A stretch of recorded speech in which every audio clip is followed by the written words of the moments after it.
TNG Online is designed to provide both TNG members and guests the opportunity to hear epic speakers and learn from experts in their field, promote your business with a 60-second elevator pitch, connect and increase your network beyond your geographical areas.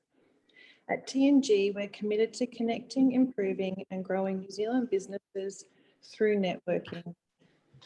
This session is being recorded and will be available on your YouTube library.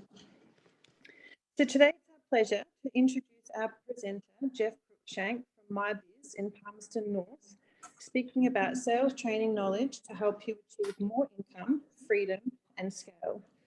Jeff specialises in B2B sales training, plans and prospecting, and will share tips to help you overcome your challenges so you can achieve optimum business performance, sales process, and prospecting systems to help you win more clients and close at a higher rate. So Jeff's based in Palmerston North. He has an extensive knowledge of business management, covering all areas of business from sales targets and budgets, strategic business planning, and all things related to getting the best out of your team. With my understanding of exceptional levels of service, I specialise in both the B2B as well as the B2C businesses. Great businesses need great teams, and I am here to help your business be the best to achieve above industry standards to separate you from the rest. The results speak for themselves. Sales team selling with confidence and a complete understanding of the sales process, higher closing ratios, and higher sales for the business.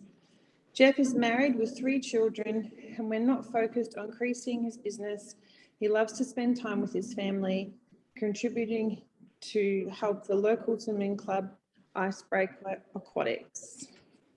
So I'll hand over to Jeff now.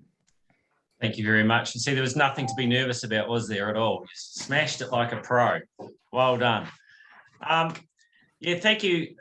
First of all, I'd like to thank Melanie and the team for inviting me to present too. I think it's a great opportunity, and I'm very grateful for this this morning as well. So I'm going to share my screen and I'm going to run through a quick little presentation I've put together around sales and sales training, and hopefully that'll work. Push that button there. Right, so hopefully I'm sharing my screen, and first of all, we're going to talk about what we're going to cover in the next sort of 30 minutes as I babble my way through this. A little bit about me first. I, with Ron Shelwick, run MyBiz based here in Palmerston North, which is we do business coaching, sales training, and everything else in between. You've heard a little bit of a bio about me and what I do in my spare time and what we're about, but also the sales training side of things. Just to give you guys a bit of a background, I'm also licensed operator of Sales Impact, which is a sales training, B2B sales training program, and also B2Cs as well, how to get the best out of the business to customer type of world. And so the purpose of our little talk today is going back to remind ourselves where we are on how do we bring people into our highway, into our network. How do we take people from being a prospect and ramp them into being a client? It doesn't look like there's much to do, but there's a lot that goes on in the background to get people on your on-ramp, to get them up into your system. So obviously some questions that we're going to have a quick look at today, and we've only got 30 minutes to unpack all of this, or 25 minutes sort of thing. So understanding what are your lead flows. So how do you attract people into your business to start with? And how do you draw customers to you like a magnet? And how do you conduct? Number 2, we're going to have a quick look at how to conduct a sales interview so that you have the most important things in a sales interview is when you're sitting opposite your client or your prospect is how do you have the confidence to know that you're in control of the sales interview so that you know where you are in the sale and that you can actually win that sale. And number 3, we're going to have a quick look at how to close a sale and win the client. So before we even start, I want to ask ourselves a question. When it comes to our sales and our B2B sales, do we actually measure every little step of the way in our sales process? Do we measure how many leads we get? Do we measure how many sales interviews we get? And do we measure how do we close and win that sale? Oh. So when it comes to your lead flow, where do you get your leads from? Are you going out to do that yourself? Do you have a third-party operator that you're paying for to get you a whole heap of leads? How many are you actually getting? And how many leads do you actually need to help you get you to the sales targets and budgets that you've set for yourself? Do you measure your sales meetings? Do you measure how many leads convert into sales meetings? And do you have a budget for that as well? Are you measuring that? And are you measuring your closing ratios? How many of going to all those your interviews that you're doing, are you actually measuring how many that you're closing and turning from prospects into clients? So along your way, you should be measuring all three areas of those: your lead flows, your sales meetings, and your closer wins. And you should be putting a little number on all of those so that you can sort of see where you're doing a really good job, where you're not quite doing such a good job as well. So if you times that all out and divide it by 100, by 10, you'll obviously get a percentage of where you're at in each area of your sales. And this will highlight to you where you've actually got an issue with your sales and your sales and your B2B sales. Something that an easy way to do that is to actually put through some little measurements. So say, for example, you can actually measure, and I'm just going to show you the impact that this can do. Say, for example, if you get 12 leads a month and you actually get turn 6 of those into sales interviews, and if you've got a closing ratio of 33%, then obviously your average sales per month would be $5,000 a month. If you actually double your leads, then obviously you double your turnover. But if you actually increase your closing ratio from 33% to 50%, then you can actually turn that into $7,500 a month. If you double your leads and double your closing ratio, then that has a dramatic impact on your overall result. So sometimes it's not about working harder, it's about working smarter, especially in your sales. So let's take a look at what a consultative sales process looks like rather than a transactional sales process. In a consultative sales process, you go out, we generate leads, we book and do some pre-interview information, and we're going to cover this off all shortly. We go into our sales interview and we ask questions in certain orders around our background questions, asking more specialized questions. We prescribe a solution, and then we send a proposal or a quote, and then we follow up. We follow up and ask for the business. A lot of businesses don't ask for the business. Then we close the sale. Now, a lot of people think that's the end of the sales process, but that's potentially just the start, because during the delivery of our product or our service, that's actually a good opportunity to start working towards getting a referral. And referrals, of course, lead us to new customers. So let's talk a little bit about getting leads today. Where do we get our leads from? One area is through our marketing, spending a lot of time on our LinkedIn, YouTube, Facebook, through email marketing, digital marketing, all things Google, through the web, also through third-party suppliers who can get leads for us and take away that pain of having to do that. Lots of different areas can come from generating leads. And it's really important to be knowing that who your target customer is and where do they hang out, where do they dance, so to speak. That's where you want to be putting your time. So it's a waste of time being in LinkedIn, for example, if your target market are in Instagram. So you want to be hanging out with, making sure you understand who your target market is and where do they hang out. The latest stats coming through, it still shows that when it comes to your online, Facebook, LinkedIn, and Insta are certainly key areas for lead generation. Some stats: 62% of Kiwis find their first encounter with a product and service online. 87% of people search for information about products on Google.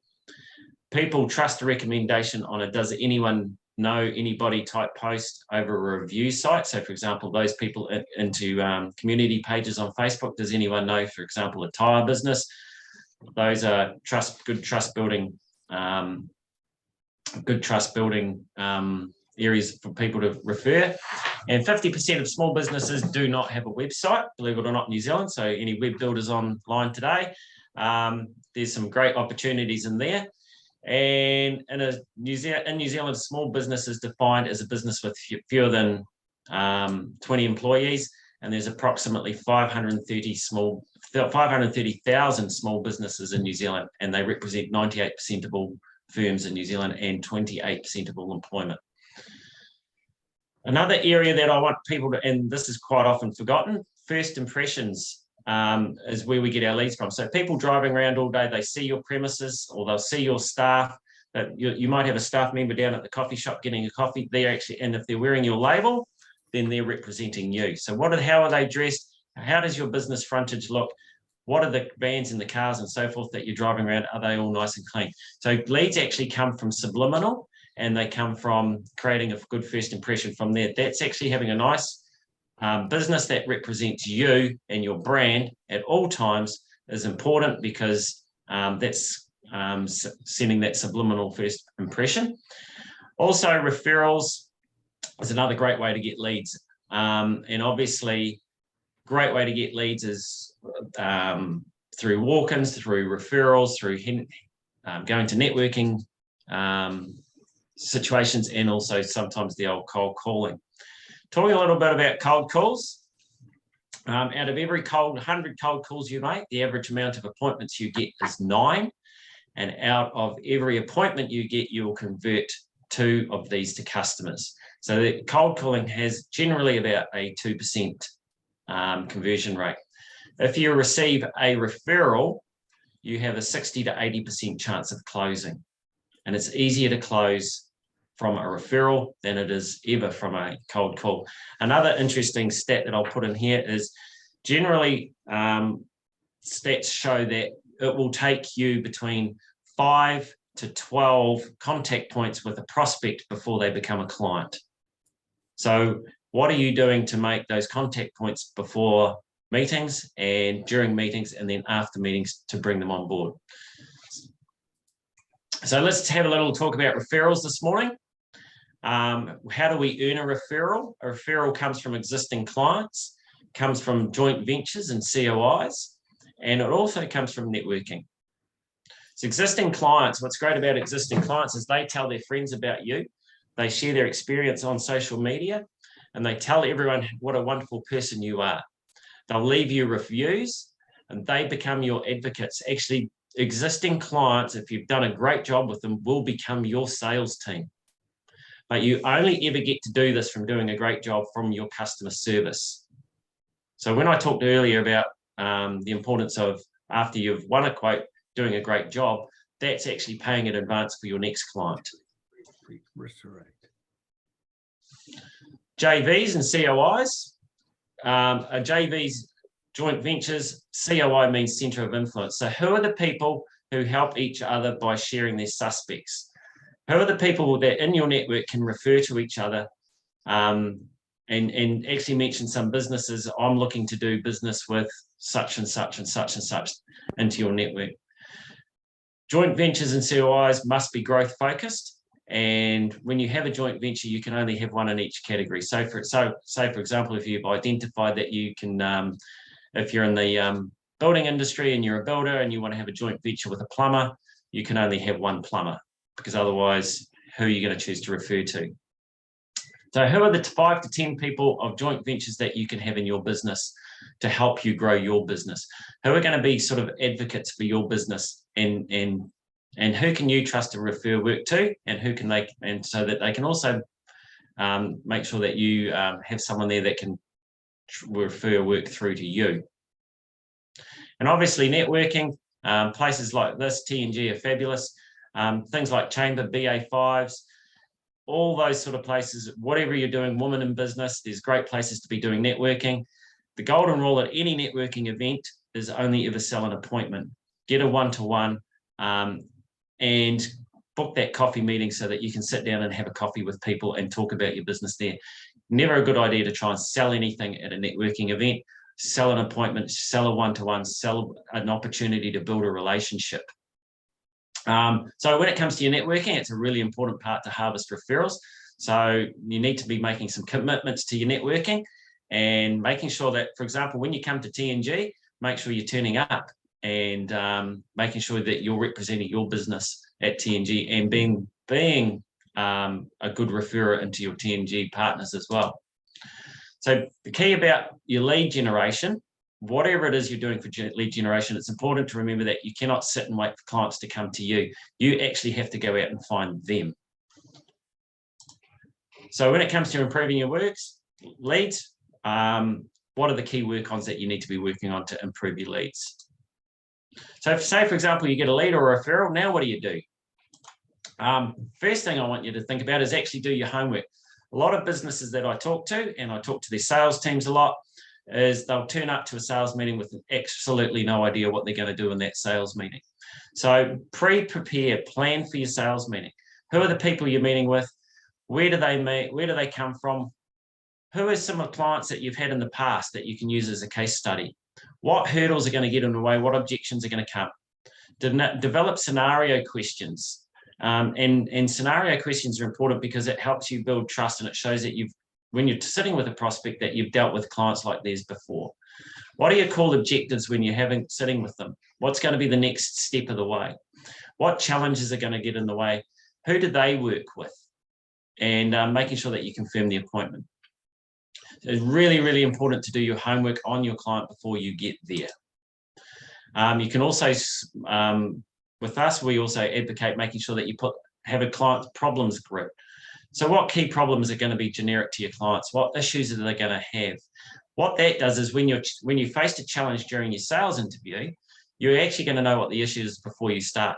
And the great thing is if you actually know what the issues are going to be, you can actually guide the client to what those issues are going to be, because it's going to give you the solution to be able to answer that solution easily.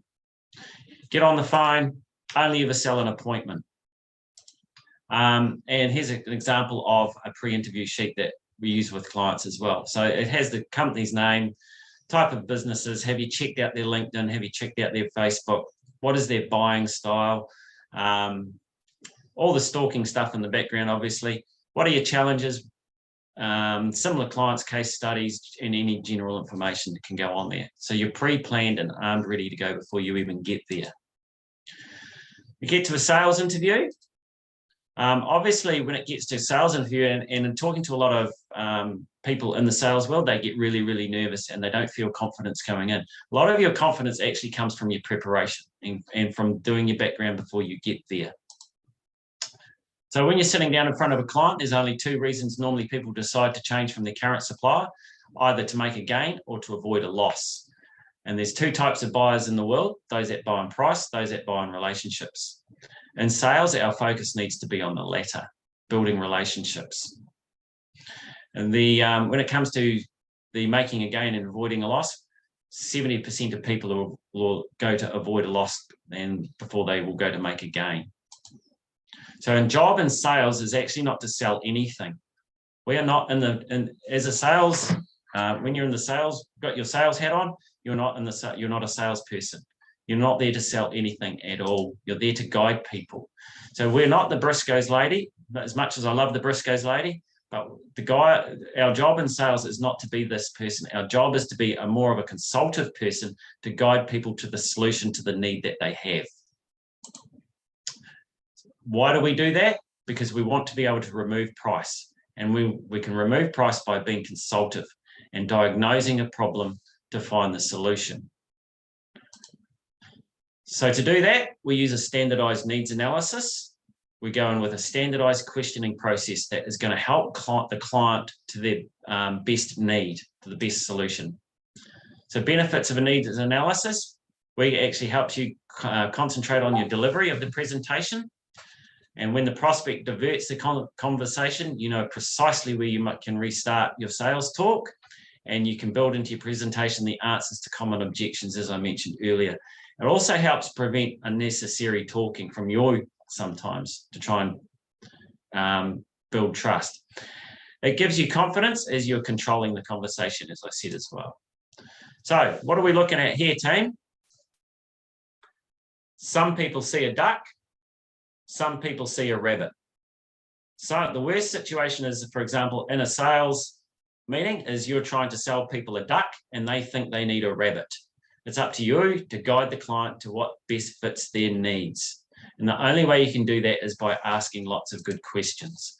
So that actually the answer to a good sales interview is not to sell your product, but it's actually to ask lots of questions in the right order to guide the people to what they actually need. And that is probably a key to the whole little chat this morning, is when you're in a sales interview, you're not there selling, you're there to ask lots and lots of questions to prescribe the right solution. So what questions do we ask? Well, to start with, we ask the background questions. We ask about the current situation. We talk about the probing questions, the consequence questions. These are what are they costing? Then we ask types of questions around the closing questions, and then we win the client and we deliver. Questions are your best tools in a sales interview. Questions focus the buyer's thinking, engage dialogue. Statements don't cause you to think, they cause objections and lead to a yes or no answer. So when you're making a statement, you've got a 50% chance of getting it wrong. Get it wrong and you will pay the price. So questions help the customer to visualize the end result as well. When the customer can visualize an end result of what something's going to look like when they're finished, you've got a higher chance of closing and winning that client, because they can see the benefit, not a feature. So let's talk about the background questions. At the start of a sale, you need to be asking the data gathering questions about facts and background. The fact you're meeting with them is a buying signal, but we need to find out what is their existing situation. What is the project they've got in mind? Who's it for? What's the current situation? What are their problems, goals, and what obstacles might get in the way? What are the budgets and all that sort of stuff? So those are the background questions. These help establish trust and they plant seeds of possible issues. Probing questions. So once we've got through the background questions, we start probing a bit further once you've got sufficient information. And then these help. You need to ensure you're asking the questions that direct your customer to the product or the service that the buyer actually really needs. Again, remember, they might think they need a duck and you're selling them a rabbit. Help them focus on the benefit they will get from your product or your service and build the case for your product and service. This stage, you want to start stretching that problem. So you're starting to find those pain points and what are the real pain points, and you're starting to stretch them. And whilst you're doing this, you're also removing price from the equation. Think about the questions that others would not ask. And that's a key, because lots of other people, lots of your competition don't ask certain questions. You need to focus on the ones that they wouldn't ask. Focus the customer on what the end result will be and what your solution will do for them. Ask a question that the customer may not know the answer to. Sow that seed of doubt, and when quizzed, you'll be able to answer, as again, it builds the trust. So the probing questions are designed to stretch a problem. So let's take a look at moving into that whole part of, once we've stretched that problem, how do we start moving into the closing the sale? And I want to talk about the benefits of what your product and service is rather than the feature of what your product and service is.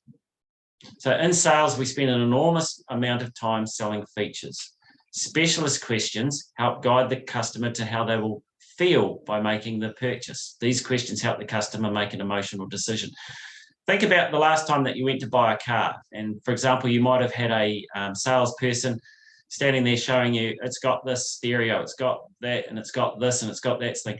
All they're doing is they're selling you a stereo. They're not asking you what your favorite music is. Can you picture yourself driving down the highway listening to your favorite song on a Sunday afternoon? And that takes you to what that end result's going to be. That tells you what the benefit of what that stereo is going to be. But most car salespeople, they'll only ever sell you the stereo or the engine. So you want to help the customer make an emotional decision.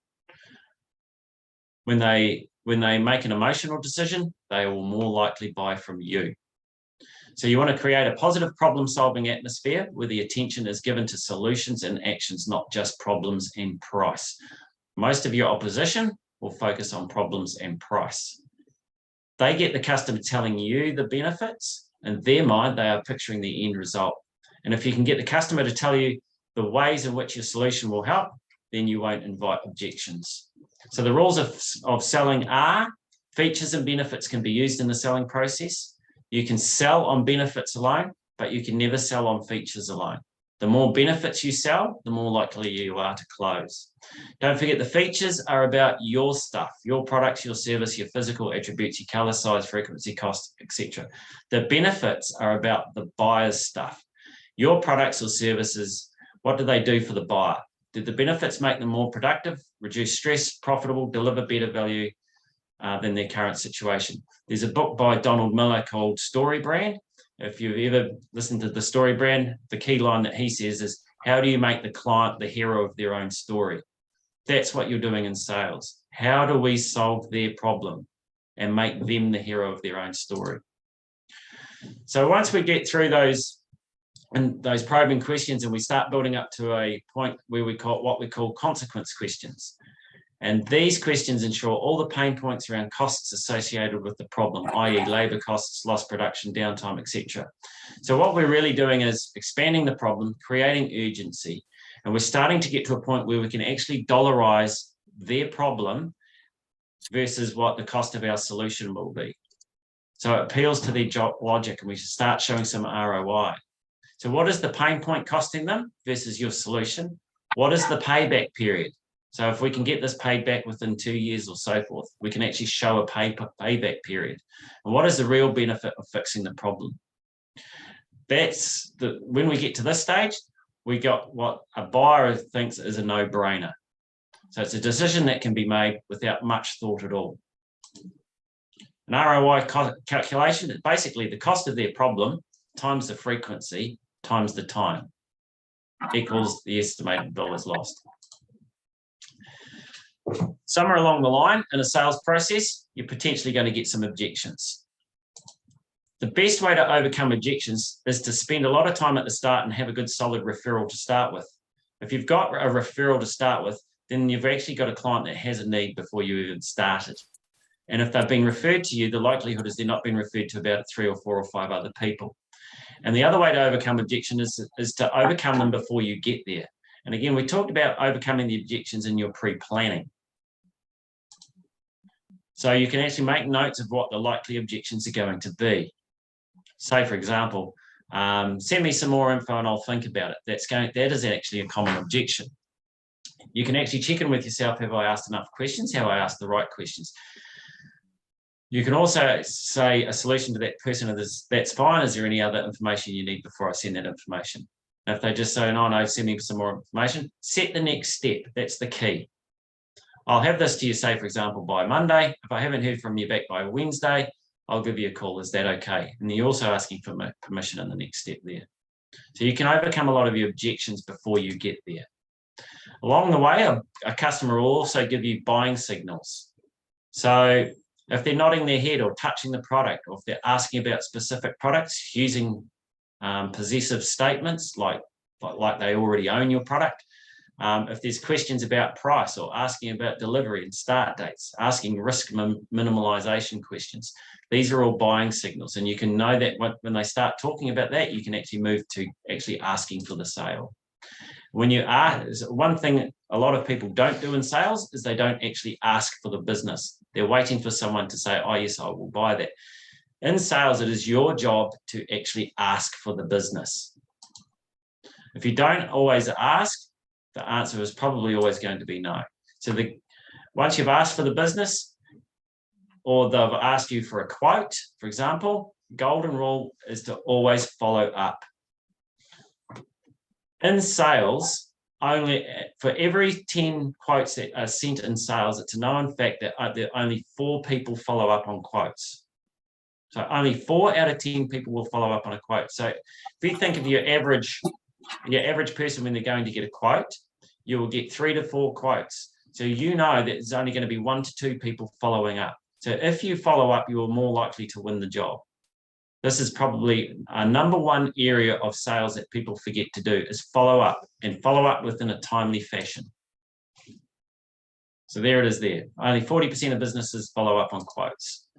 So I'm suggesting to everyone here today is to make sure that you have in your calendars, after you've done a sales interview, if you're preparing a quote or a proposal, to make sure you've set the next step and follow up. When you are following up, always thank the prospect for the time they gave you. Ask if there's any further questions. Follow up on what was causing the pain. Put your solution and what was the best service or product that was going to fit, and what was going to be the price, and always advise what the next step is.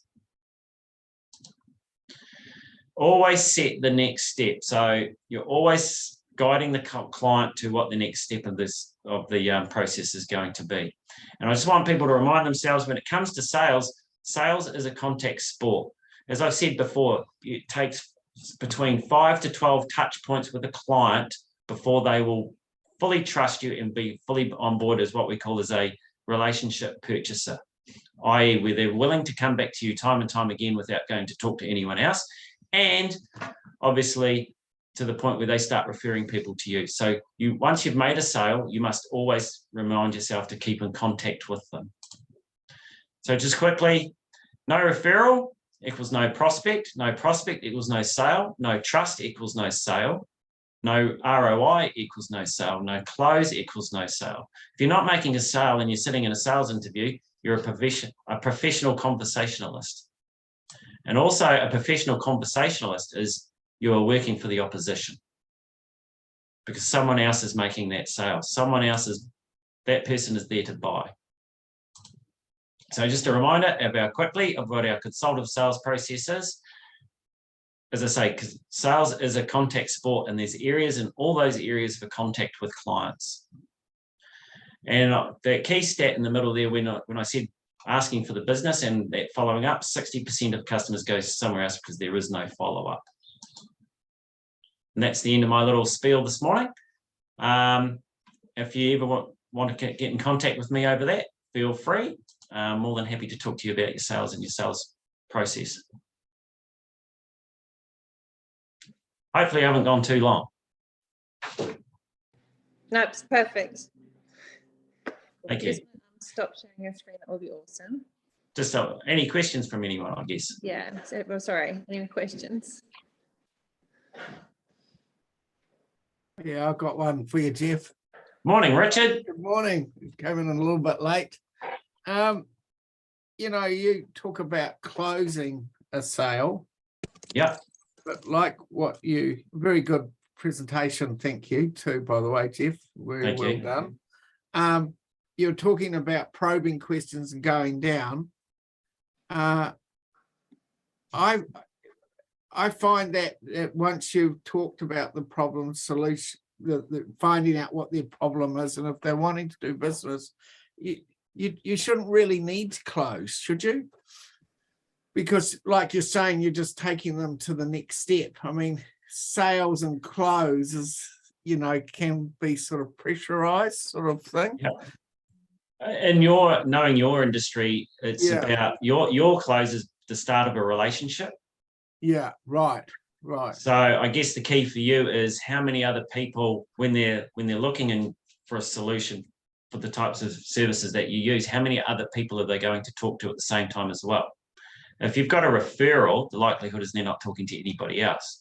But if they've come to you through Google or through through some other means, if they've hunted you down through Facebook or something like that, how many others people are they talking to? So you will need to have a close at some stage, because if they're talking to 2 other people and they've asked you to send in a proposal or a quote, who else are they getting that from? Right. So so you need to your close is asking for the business. Yeah. So when do you want to sign this up? When can we sign this piece of paper up? When can we get the contract in place? That's your close. Right. But you want to be able to build into that point there also.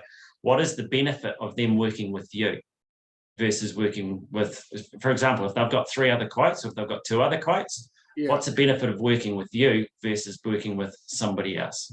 So what is your questioning process when you've gone through that?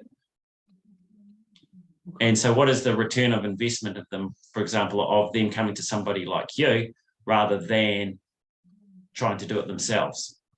Yes. So what's the pain point of working by themselves or doing it by themselves? Or what industry knowledge that you have, especially going through the market that you're going through, that you're heading into?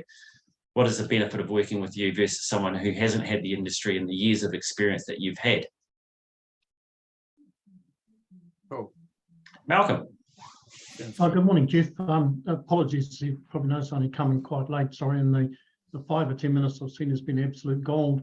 What is your email address? I just don't know whether you posted it at the end of the presentation. Oh, yep. My email is jeff@mybiz.nz. I can put it in the chat room as well. Could you do that, please? Yeah, thanks. And I guess obviously Melody's not here today, but you're happy just to stick up a copy of your PowerPoint just so I can catch up on the first part of it. Thank you. Yep. And I think this has been recorded, so it'll be in the recording section. So yeah, of course. Yeah, they can watch that. Thank you. Anyone else got any questions?